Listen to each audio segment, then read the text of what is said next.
In your book, somewhere you wrote, money is not evil, but the love of it distorts purpose and it harms potential. We divorce our spiritual life from our work life. So church is the only institution that roars like a lion on Sunday, but it barks like a toothless barking bulldog from Monday up to Saturday. So there is a widening gap between the two because of the there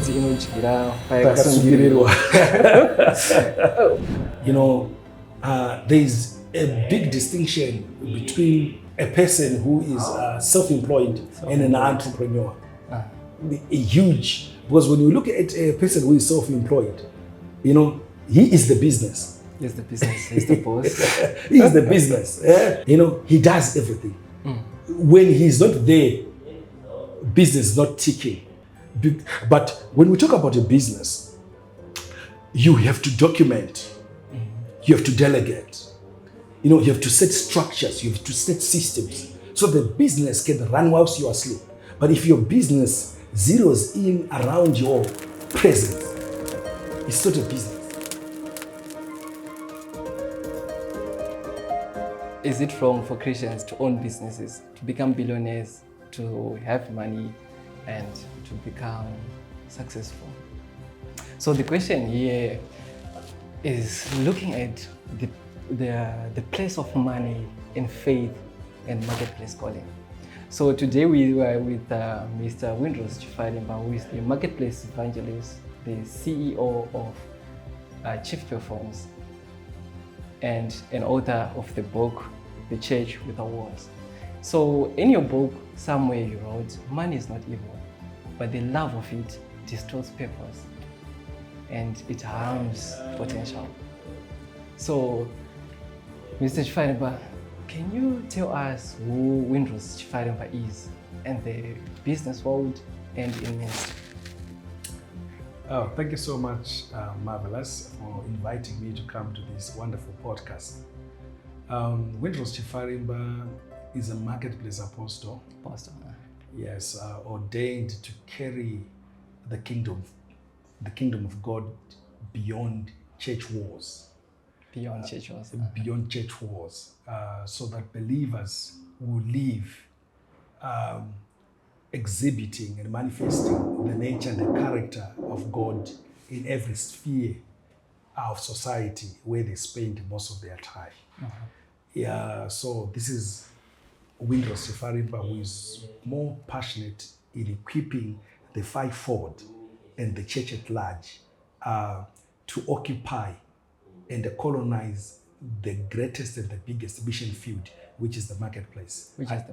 Yes, so I'm also an entrepreneur who run some businesses. So I integrate faith and work. That's where I'm found. And the lifeblood of the marketplace is money. Yeah. And in the streets, we always say money is power. Yeah. But in the kingdom, as you wrote in this book, you said money is a servant and it should serve. True.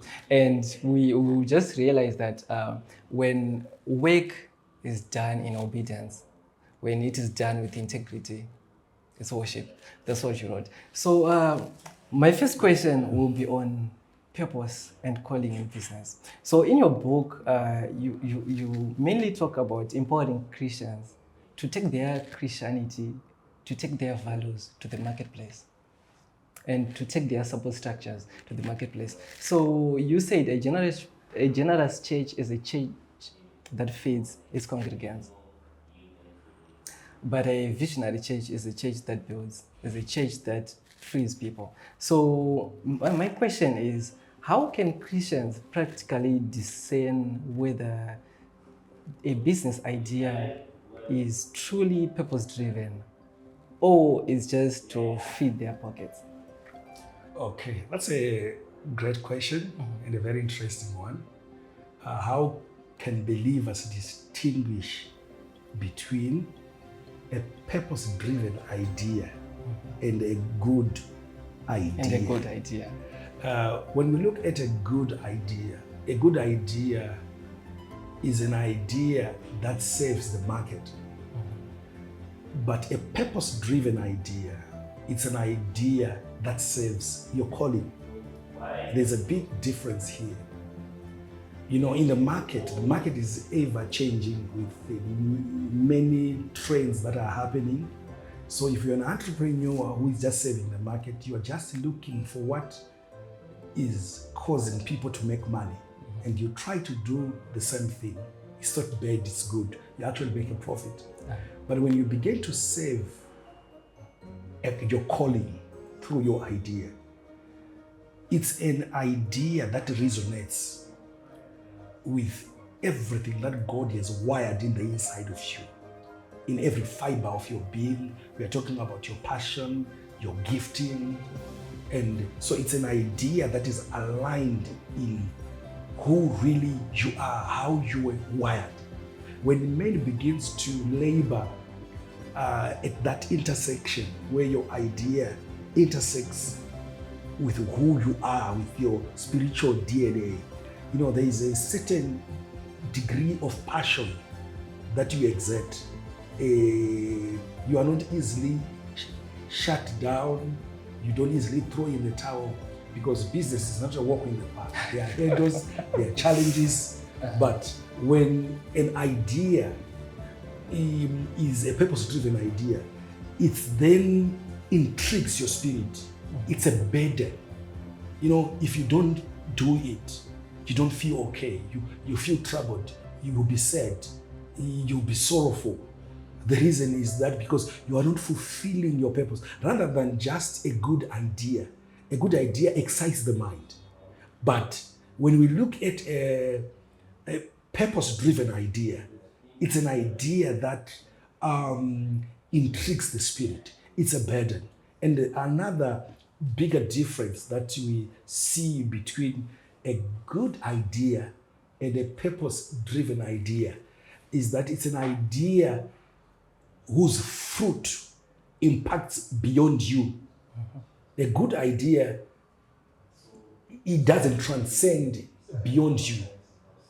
You know, it benefits your family members, your siblings. It brings comfort in your life. But when you talk about a purpose-driven idea, it's an idea that changes society, you know, that changes the way of life. For many people, it touches. And one thing about a good idea can just fizzle. It's seasonal. But when we talk about a purpose-driven idea, we are talking about an idea that outlives you. You are pushing for something that can really, really outlives you. So it's very, very imperative, if you are a believer, that you don't just pursue a good idea, but you pursue a purpose-driven idea. You pursue a purpose-driven idea. So it is very, very imperative in order for you to come to that level where you pursue a purpose-driven idea. Okay. Yes.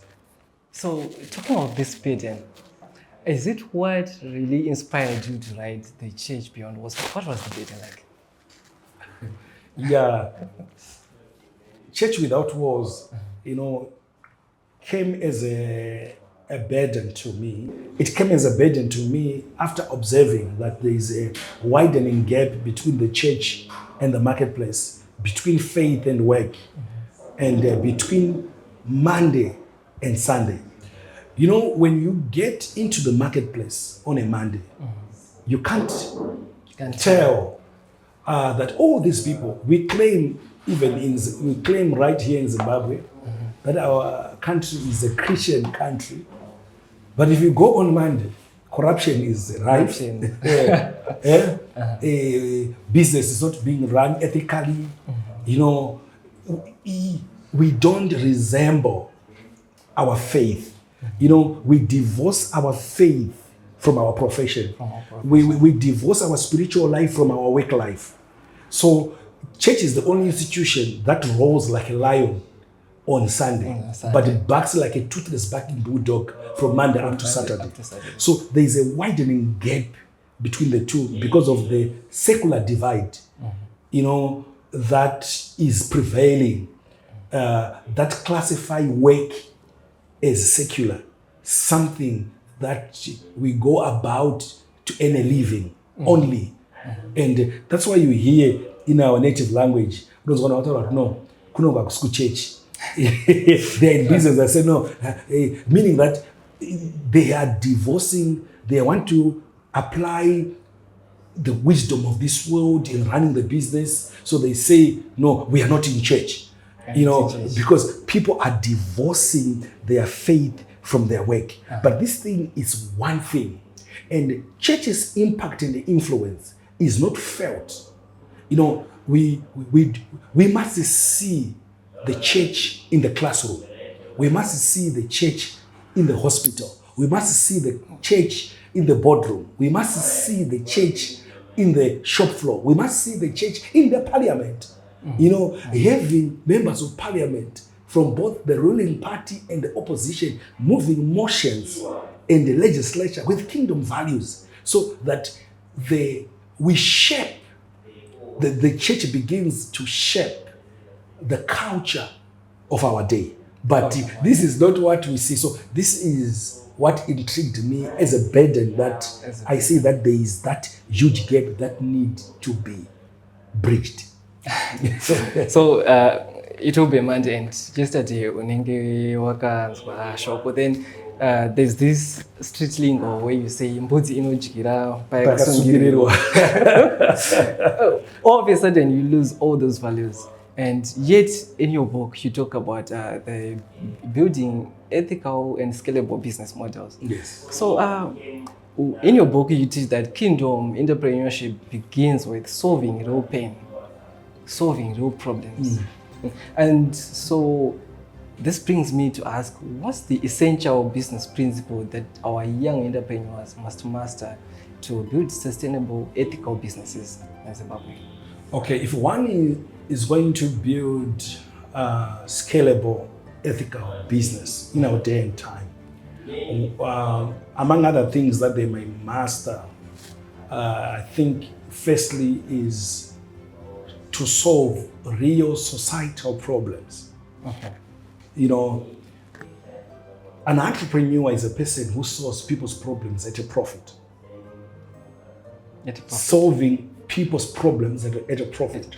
So first of all, it's purpose over profit. If you go in business, money being your end goal, you'll be frustrated.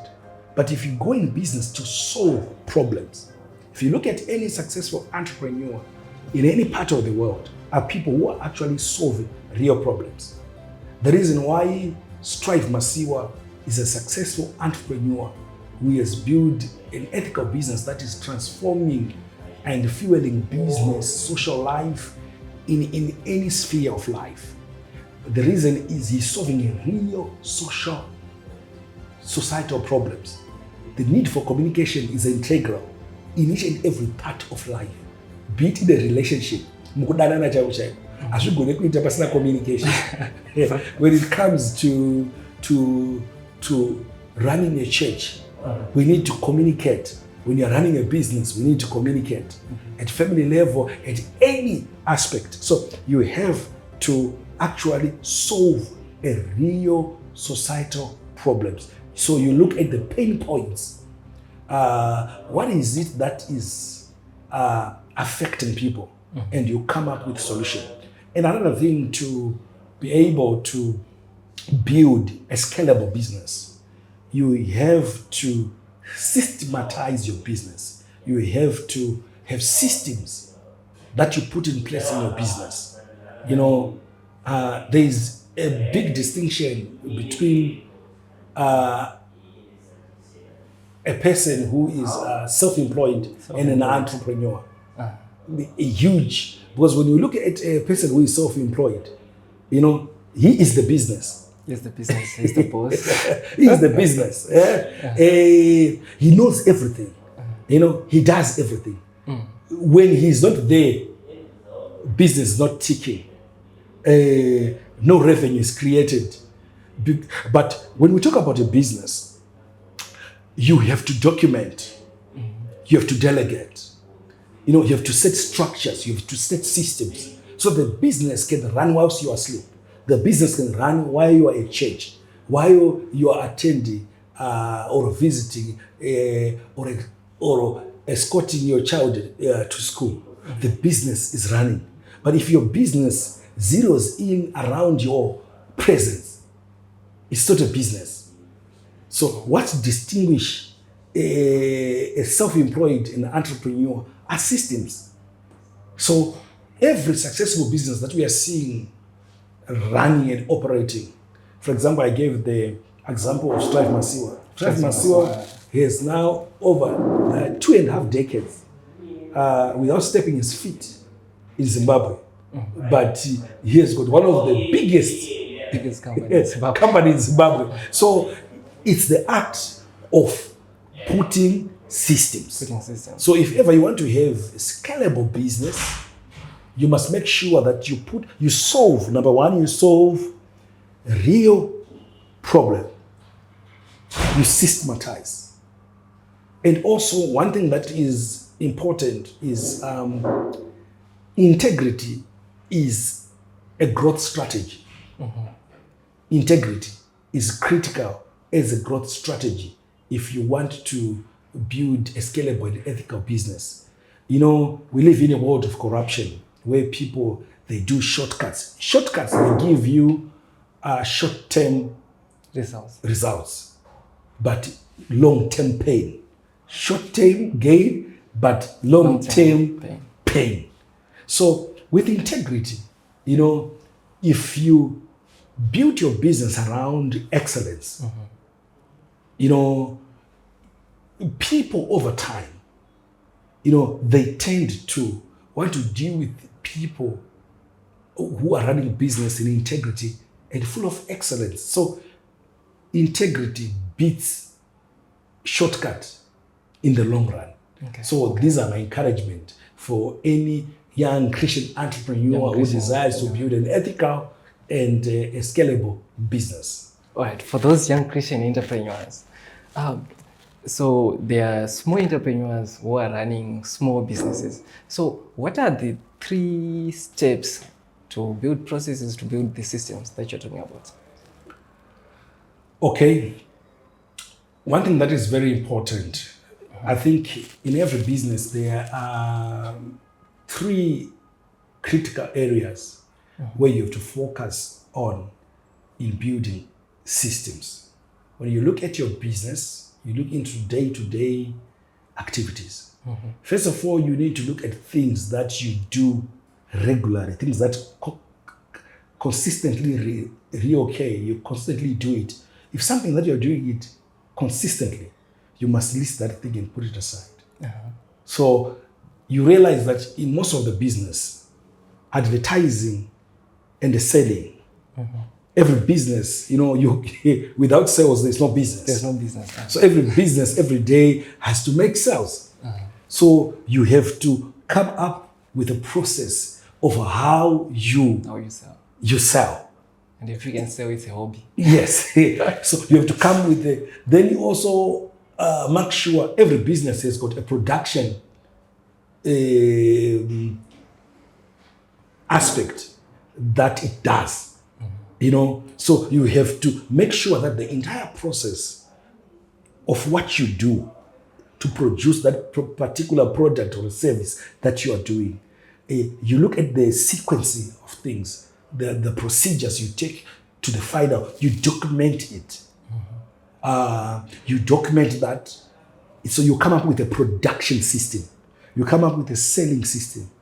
Then you come up with an administration. The third one is an administration system. Record keeping and all those kind of things, which are very, very important because every entrepreneur who is successful has to know their numbers. So if you're not good in administration, it becomes very difficult for you in order for you to succeed in business. Okay. So you're writing job descriptions, you're writing the processes, what it takes to do something. Okay. So in your book, when you're talking about money, stewardship, and wealth creation, you say God does not mind you having nice things. And I would say even the devil doesn't mind you having nice things.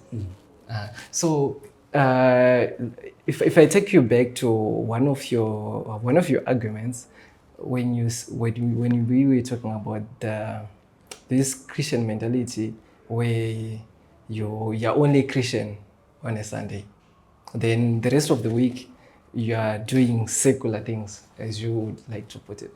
So if you look at it this way, you'd come to see that even the devil's kingdom is also benefiting from Monday till Saturday. So the devil will not even mind you going to church on a Sunday, and you won't mind you having nice things. But what you will mind is money having you, as you wrote in your book. So you are highlighting that money should be a servant, not a master, and you warn against the spirit of mammon. So what's the financial literacy skills that Christians need, that Christian entrepreneurs need to prioritize in business? Okay, interesting. You're talking about mammon. Mammon, yeah. Yeah, I want to say before I address your question that money is not evil.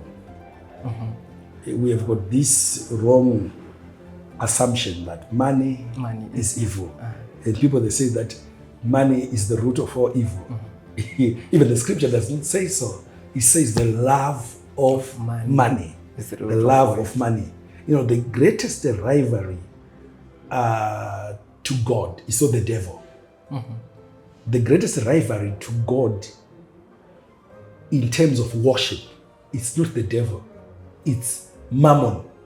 When we talk about mammon, we are talking about the spirit that is behind greed, fear. Fear of losing the money. Fear of losing the money. yes. And self dependency. Mammon, what mammon does, mammon causes you to trust, depend, and rely on money as the source, not God. So mammon tries to replace God in your life so that you begin to trust and believe in money. That if I've got money, I am self-sufficient. If I've got money, my life is well. That's when mammon takes over. Yes. So many believers are serving mammon. They are not serving God. They are serving mammon. Now, from the question that you have asked me, saying that what financial literacy skills that believers must have as also to guard themselves, even also against the spirit of mammon. When we talk about financial literacy,